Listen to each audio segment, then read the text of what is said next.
राधे राधे दोस्तों। इंदिरा एकादशी हिंदू धर्म में महत्वपूर्ण व्रतों में से एक है, जिसे विशेष रूप से पितृपक्ष के दौरान किया जाता है। यह एकादशी पितरों की आत्मा की शांति और मोक्ष प्राप्ति के लिए समर्पित है। हिंदू पंचांग के अनुसार यह एकादशी आश्विन मास के कृष्ण पक्ष की एकादशी को आती है। इस व्रत का पालन करने से पितरों के लिए मोक्ष का द्वार खुलता है और साथ ही व्रत करने वाले व्यक्ति को भी असीम पुण्य और लाभ प्राप्त होता है। यह एकादशी भगवान विष्णु को समर्पित होती है और इस दिन व्रत के साथ साथ विष्णु की पूजा विशेष रूप से की जाती है। इंदिरा एकादशी की कथा प्राचीन काल की कथा, लेकिन वीडियो में आगे बढ़ने से पहले एक छोटी सी रिक्वेस्ट है। अगर आपने ये चैनल अभी तक सब्सक्राइब नहीं किया है तो सबसे पहले सब्सक्राइब कर ले, ताकि सनातन धर्म से जुड़ी सारी जानकारियां आप तक सबसे पहले पहुंच सके। कमेंट्स बॉक्स में प्यार भरा राधे राधे लिखकर आपकी हाजिरी अवश्य दें। चलिए वीडियो करते हैं स्टार्ट। राजा इंद्रसेन की कहानी। बहुत समय पहले महिष्मती नगरी में एक धर्मपरायण और पराक्रमी राजा इंद्रसेन राज्य करते थे। राजा अपने राज्य में धार्मिक और न्यायप्रिय रूप से शासन करते थे। वे भगवान विष्णु के अनन्य भक्त थे और उनका राज्य समृद्ध और शांतिपूर्ण था। उनके राज्य में प्रजा सुखी थी और धर्म और न्याय के मार्ग पर चलती थी। राजा ने अपनी धार्मिकता और भक्ति के बल पर कई महान कार्य किए थे और उन्हें अपने पूर्वजों से प्रेरणा प्राप्त होती थी। एक दिन नारद मुनि, जो सदा भगवान विष्णु की स्तुति में रहते थे और तीनों लोकों में भ्रमण करते थे, राजा इंद्रसेन के पास आए। राजा ने नारद मुनि का आदर पूर्वक स्वागत किया और उनसे उनके आने का उद्देश्य पूछा। नारद मुनि ने राजा को बताया कि वे यमलोक से आ रहे हैं, जहां उन्होंने राजा के पिता को देखा। राजा के पिता यमलोक में कष्ट भोग रहे थे, क्योंकि वे अपने जीवन काल में कुछ अधूरे कार्यों के कारण मोक्ष प्राप्त नहीं कर सके थे।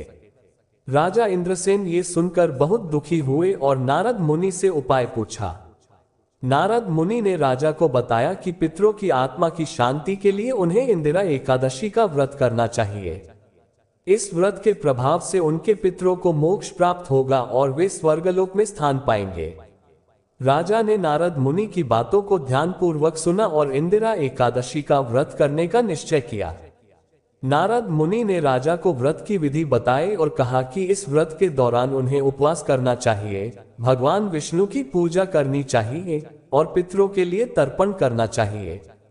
व्रत का विधि विधान। इंदिरा एकादशी का व्रत करना न केवल एक धार्मिक कर्तव्य है, बल्कि यह एक साधना और आत्मशुद्धि का मार्ग भी है।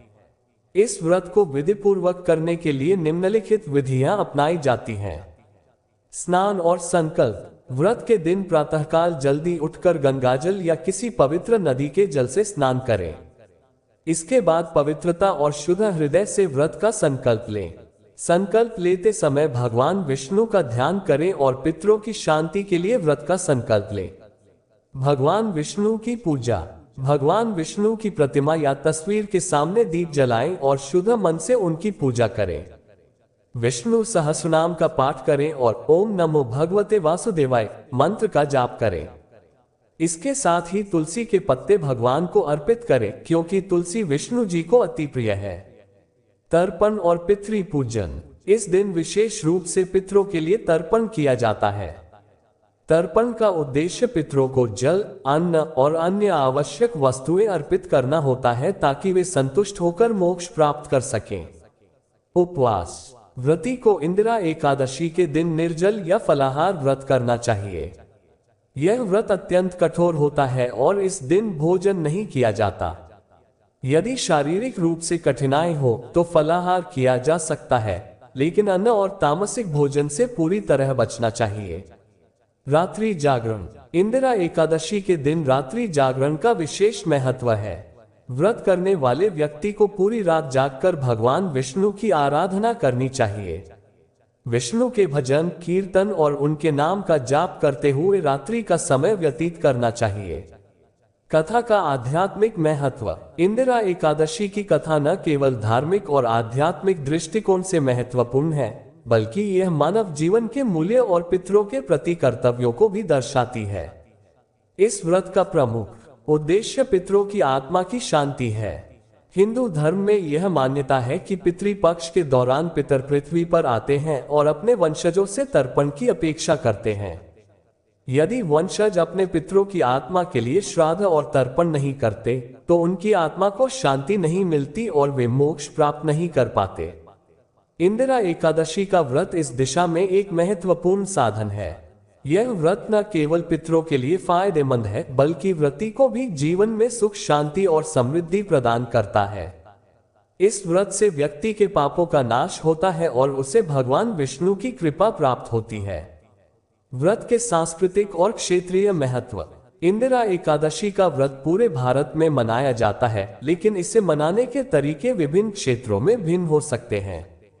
उत्तर भारत में विशेष रूप से इस व्रत का पालन बड़े उत्साह से किया जाता है, जबकि दक्षिण भारत में भी इसे पितृमोक्ष के लिए अत्यंत महत्वपूर्ण माना जाता है। उत्तर भारत में लोग इस दिन विशेष रूप से गंगा स्नान करते हैं और अपने पितरों की आत्मा की शांति के लिए पवित्र जल में तर्पण करते हैं। विशेष रूप से काशी और प्रयागराज जैसे पवित्र स्थलों पर बड़ी संख्या में लोग एकत्र होते हैं।